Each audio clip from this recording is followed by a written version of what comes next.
Welcome to Great Home Makers. அனைவருக்கும் இனிய ஸ்ரீராம நவமி நல்வாழ்த்துக்கள். இந்த வருஷம் ஸ்ரீராம நவமி மார்ச் மாசம் 27 வெள்ளிக்கிழமை அன்னைக்கு வருது. ஸ்ரீராம நவமி ஸ்பெஷலா பானகம், நீர்மோர், வடப்பருப்பு ரெசிபி தான் பார்க்க போறோம். எல்லாமே சிம்பிளான ரெசிபி தாங்க. இது எப்படி பண்றதுன்னு நம்ம இப்போ பார்க்கலாம். ஃபர்ஸ்ட் பானகம் எப்படி பண்றதுன்னு பார்க்கலாம். ஒரு கப்பு வெல்லம் எடுத்திருக்கேன். இதை இந்த பவுலில் போடுறேன். இதோட 3 கப் தண்ணி ஆட் பண்ணுறேன்.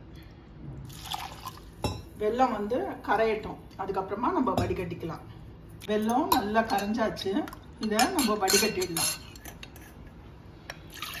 இந்த வெள்ளை தண்ணியில் 1/2 டீஸ்பூன் சுக்கு பொடி, ட்ரை ஜிஞ்சர், ஏலக்காய் பொடி ஒரு 1/4 டீஸ்பூன், சால்ட் ஒரு பிஞ்ச், லெமன் ஜூஸ் ஒரு 1/2 மூடி லெமன் ஜூஸ். அவ்வளோதான். எல்லாத்தையும் சேர்த்து நல்லா மிக்ஸ் பண்ணியாச்சுன்னா நம்மளோட டேஸ்டியான பானகம் ரெடி. நெக்ஸ்ட் நீர்மோர் எப்படி பண்ணுறதுன்னு பார்க்கலாம். ஒரு மிக்சி ஜாரில் கொத்தமல்லி, கொஞ்சமாக கொத்தமல்லி, கருவேப்பிலை, ஒரு சின்ன துண்டு இஞ்சி, காரத்துக்கு பச்சை மிளகாய், எல்லாத்தையும் போட்டு நல்லா பேஸ்ட்டாக அரைச்சிக்கலாம். இதே மிக்சி ஜாரில் ஒரு கப் தயிர் எடுத்து வச்சுருக்கேன், அதை ஆட் பண்ணுறேன். இதையும் சேர்த்து ஒரு பிளெண்ட் பண்ணிக்கலாம். அரைச்சாச்சு. இதை ஒரு வடிகட்டியில் போட்டு வடிகட்டியில் நீர்மோருங்கிறதுனால நம்ம தண்ணி எவ்வளோ வேணாலும் ஆட் பண்ணிக்கலாம். நல்லா தண்ணியாக இருக்கணும் அது. இதில் சால்ட்டு, அடுப்பில் பேன் போட்டிருக்கேன். 1/2 டீஸ்பூன் ஆயில் விட்டுருக்கேன். கடுகு ஒரு 1/2 டீஸ்பூன், பெருங்காயம் ஒரு 1/2 டீஸ்பூன். நம்ம நீர்மோரில் போட்டாச்சு அப்படின்னா நம்மளோட டேஸ்டியான நீர்மோர் ரெடி. ஒரு கப் பாசிப்பருப்பு 2 தடவை நல்லா வாஷ் பண்ணிட்டு ஒரு 1 ஹவராக இது நல்லா ஊறின்னு இருக்கு. இப்போ இந்த தண்ணியை ஃபுல்லாக வடிகட்டிடலாம். வடிகட்டின பாசிப்பருப்பை ஒரு பவுலில் ட்ரான்ஸ்ஃபர் பண்ணிக்கலாம். இந்த பைத்தம்பருப்போட துருவின கேரட், இதை வெள்ளரிக்காய் பொடியாக நறுக்கி வச்சிருக்கேன், அதை ஆட் பண்ணுறேன்.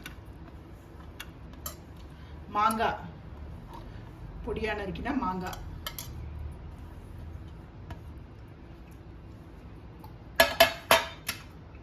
இந்த டிஷ்ஷுக்கு இந்த சாலடுக்கு தேவையான சால்ட், பச்சை மிளகாய் பொடியாக நறுக்கி வச்சிருக்கேன், அதை ஆட் பண்ணுறேன்.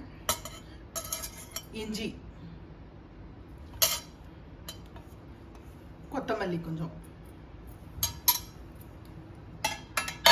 லெமன் ஜூஸ் ஒரு 1/2 டீஸ்பூன். மாங்காய் போட்டிருக்கோம், ஆல்ரெடி புளிப்பு இருக்கும். எல்லாத்தையும் மிக்ஸ் பண்ணியாச்சு அப்படின்னா கடுகும் பெருங்காயமும் தாளிச்சு கொட்டிடலாம். நம்மளோட டேஸ்டியான வடப்பருப்பு ரெசிபியும் ரெடி. ராமநவமி ஸ்பெஷலாக பானகம், நீர்மோர் அண்ட் வடப்பருப்பு பார்த்தோம். 3மே சிம்பிள் ரெசிபி தான். ரொம்ப ஈஸியாக எல்லாரும் பண்ணி சுவாமிக்கு நைவேத்தியம் பண்ணலாம். இதை தவிர பாயசம், வடை, உங்களுக்கு என்னெல்லாம் விருப்பமோ ராமருக்கு நைவேத்தியம் பண்ணலாம். கண்டிப்பாக பண்ணக்கூடிய இந்த பானகம், நீர்மோர் அண்ட் வடப்பருப்பு எல்லாரும் கண்டிப்பாக ட்ரை பண்ணி பாருங்கள். இந்த வீடியோ உங்களுக்கு கண்டிப்பாக யூஸ்ஃபுல்லாக இருக்கும்னு நினைக்கிறேன். Like, share, subscribe to this channel. Thank you.